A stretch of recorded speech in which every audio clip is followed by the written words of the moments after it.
I'm Aline Lautenberg, and I work for MedTech Europe, and I'm the Director for Legal and Compliance. So it was under me that with the entire industry, we tried to draft a code that was the basis for the diagnostics and the medical device industry. It has taken a lot of time to draft the code, and as Serge was saying just before, today the aim is not to walk you through what the code is saying. We have sent you the information. We hope that you have looked at the material and that we can really focus on the practical implementation of what the code actually means. So that's a little bit the idea of today. I'll walk you through the agenda in a second, but before doing that, I just wanted to say we are recording this session. So if there is anyone who has an issue with being on camera, I mean, basically it's going to be us in the panel that will be filmed, but if you have a question, it will be filmed as well. We hope it's okay with you, but if it's not okay, just come to us and we'll make sure that when we edit the video, we will take you out. So that's for the first part. So how did we construct the agenda? We thought that the first part is going to really focus on what we have been doing this last couple of months, because a number of you have been asking questions, our members have been asking questions, they asked for some guidance, and so we thought that we would provide you with an overview of the latest guidance that we have issued in June of last month. Then Christine is going to present to you the new features of CVS, so of the conference vetting system, and how it's going to work in the future. Then Clarisse is going to present you a new initiative that we're launching today, which is the ethical charter, and then we have a break.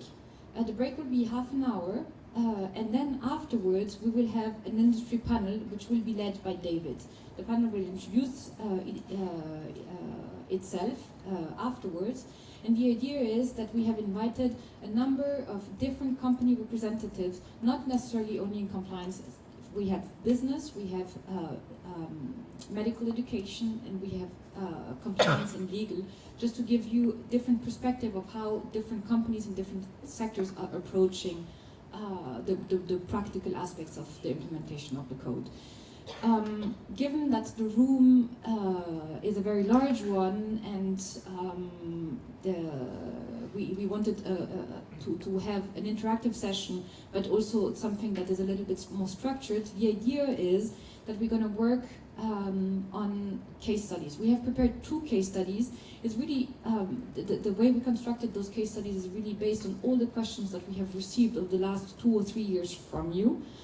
So in principle, they should address your concerns, but interrupt us at any time. David will be moderating this session, and if you prefer to go in a different direction, I mean, we're flexible to do that as well. But as a starting point, just to have a little bit of a guiding principle, we thought that we would prepare 2 case studies to lead the discussions. And then, as Serge said, we have the networking drinks and the official launch of the ethical MedTech, which we will explain in a minute what it is. So maybe just as a word of introduction, I mean, maybe just a few words. There are different people here in the room, and we started to interact with you at different stages in the process of developing the code. Some of you, we've been talking with you before, much before the code. And we had many discussions, and there was an advisory group with medical societies that we created in 2015. There were a lot of bilateral discussions, and then in a later stage we have included also the professional congress organizers, and again there was some that participated in GMTCC, so our global conference, with whom we had a breakfast meeting. There were interviews that we have made with some of you in order to build the ethical MedTech website. So I would say, you know, there are certain people that know us very well and with whom we have discussed many different aspects, and then there are many also new faces in the room. So that's why we thought, okay, let's send you all the basic information so that we try at least to start from the same level of knowledge. But just to be completely transparent, we also know that some of the relationships that we have with some of the organizations are much more long-standing than others, but we're really happy that there's so much interest by so many new faces here around the table as well. Then I just prepared 2 really quick slides to frame the topic. So one, what are the 6 big changes of the code? And today we're going to mainly talk about the phase out of direct sponsorship and the common criteria that were set up on for how to organize events, and then obviously educational grants. But there are other aspects that were included in the code, which has to do with the new chapter on demonstration, product and sample, which is really more something for the companies to do. There is a set of agreed definitions, which is also something that didn't exist in the previous codes. And then there is also a common independent enforcement mechanism. So basically, if there is a dispute, whether it's something that is brought by a patient, by a healthcare professional, by a PCO, by a HCO, or by a dispute between 2 members, there is a process that I will go through a little bit more in details a little bit later that is available as well, and which is also one of the novelties of the new code. And then just very briefly, so that we're all on the same page. So the code is structured as that. So the guidelines on the interaction with healthcare professionals and healthcare organizations, with the general criteria for events, and here is the different criteria that apply, whether it's a third-party organized event or it's a company event. Then it goes into the specific rules that apply to third-party organized events. So in addition to the general criteria, then you have the company organized events, which again they have to respect the general criteria, and then some specifics that will be in chapter 3. There's all the rules that are applicable for grants and charitable donations. Then there's everything that is arrangement with consultants, research, royalties, then educational items and gifts is again something that's maybe a little bit more relevant to you, and then demonstration products and samples. And then there's the transparency bit, so disclosure guidelines, the procedural framework, which is the dispute resolution mechanism, and then glossary, definitions, and annex. So in red, I just underlined those parts that may be the most relevant for the audience here in the room. So now, going right away into the specifics, what is the latest guidance that we have issued? In the code that is available, that you have received, and which just came out of the print this morning, you will have a number of new Q&As or amended Q&As, so questions and answers that provide some more guidance on some of the topics. So the first one is Q&A 6, and I'm going to just walk you through the different Q&As, highlighting what are the new aspects and the new guidance.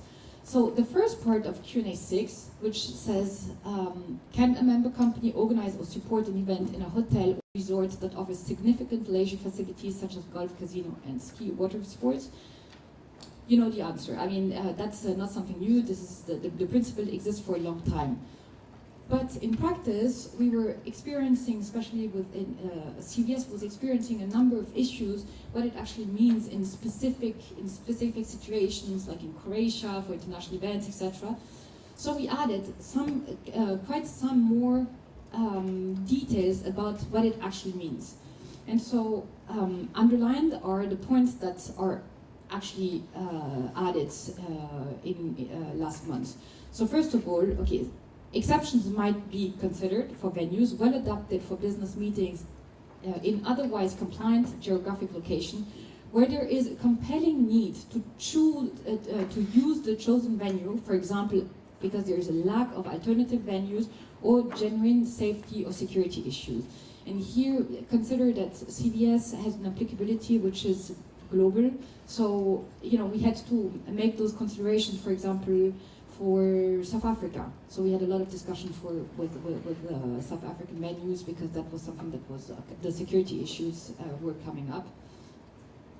When an exception is considered, and again, consider that this is a Q&A that is applicable both for third-party organized events as well as company organized events, where an exception is considered, the event promotional material should not feature on-site leisure aspects of the conference venue as a key attraction. The agenda should be arranged in such a way that attending healthcare professional would not be free to make use of the leisure and sporting activities during any significant part of a normal working day. Further, Where hotels require additional payment to use the leisure or sporting facilities, member companies may not make such payment on behalf of the healthcare professional. I think there's nothing new in the principle, but again, for the applicability of CVS, such further detailing was necessary. Then the next Q&A is about what does season mean? So a season, how does season impact evaluation of event and event location and venue? This Q&A, you know it exists again for many years. Also under the UCAMED code it already existed, but what was added recently, and that was a request both coming from professional congress organizers as well as from our member companies. They said, okay, you have a winter season which is well defined, but we would like to have the summer season so that it's clear for us what it means. And so this is the one part that we added, and so the summer season now goes from June 1st to September 15th. Again, consider that for CVS, it's important to have very clear guidelines so that the decisions are always made transparent or based on the same criteria. Q&A 23 is actually new, and it reads as follows. Can member companies directly support travel and or accommodation or other expenses of individual healthcare professionals for passive attendance at company-organized events happening during or around a third-party organized event? And so here you have to consider examples like satellite symposia or advisory boards taking place around or within the framework of a congress. And here we always said that companies cannot pay for those physicians to be there. But given that there was a recurrent request for further guidance, that's the guidance that we came up with. So it reads as follows. No. As of 1st January 2018, member companies cannot directly support travel and or accommodation or other expenses of HCPs passively participating at company-organized education events which take place during, around, or at the same time and in the same approximate location as a third-party organized event. And then it goes into further detail, because basically it happens that advisory boards are organized because the people are there, and so the bottom line here is to say you cannot use the excuse of a company organized event to circumvent the prohibition that companies are not allowed to support healthcare professionals to attend congresses. I mean, later on in the second part of the meeting we'll have we'll go much more into detail about what it actually means, all that guidance, but we thought that we would give you in one go all the new guidance that's out there. Then another new Q&A, which is Q&A 38, is about basically providing the names of healthcare professionals that attend a third-party congress, and the names of the people that benefited from the grant. And here we made it we made the guidance in specific parts. So the first part is really the principle, and the principle is a member company should not proactively seek to receive the names of healthcare professionals benefiting from its educational grant. Generally, when a third-party organized event is supported by more than one company, all companies receive the same attendance list, from which it should not be possible to identify which healthcare professionals have benefited from a particular member company's educational grant. However, where required by law, and here it is specifically France and Belgium that we had in mind when we wrote it, a member company may, in accordance with applicable legal requirements, request and obtain the names of healthcare professionals participating in the event who are benefiting from that company's educational event. For purpose of auditing, compliance, and monitoring by the relevant company functions, it may be necessary for a member company to request and receive the names of healthcare professionals who have benefited from the educational grant provided by the member company after the event has taken place. In either of the above cases, unless required by law, such healthcare professionals' names should never be received by the member company until the educational grant agreement has been signed and the independent selection process of healthcare professionals has been completed. So that is for the guidance. The other element that we just wanted to mention is the independent compliance panel that is supervising the code as well as the conference vetting system. And these are 3 people. Nancy Rusotto, who's going to join a little bit later today, Arthur Muratian, and David Horn. And the European system is, it's almost like a fillet system in the sense that the principle is that disputes are best resolved at national level because most of the disputes are national by nature. However, especially with the MedTech Europe code, there are some disputes that are just European or international in nature, and so no national compliance panel would actually take on those disputes. In that case, it's one exception where, for example, the MedTech Europe compliance panel would be asked to decide in first and last instance on the dispute in the actual dispute. There is also, if for example it's in a country where there is no national system, which happens in some of the countries, again the panel would intervene. And we wanted to just highlight, so the procedure framework, I mean, there some details that we're changing, so the procedure framework is going to change in the next few weeks. That's really minor, but we wanted to highlight that, you know, if you really have a concern against one of the member companies, there is a system that is there in order to help the industry to apply by the same rules. So this is a system that also all you in the room can use. So I think that for my part, just walking you through the key changes, that's it. Happy to take questions now, but again, I think that it may be better to wait afterwards for the case studies and the actual questions to see what are the practical implementation for that, and have Christine to present some of the conference vetting system new features.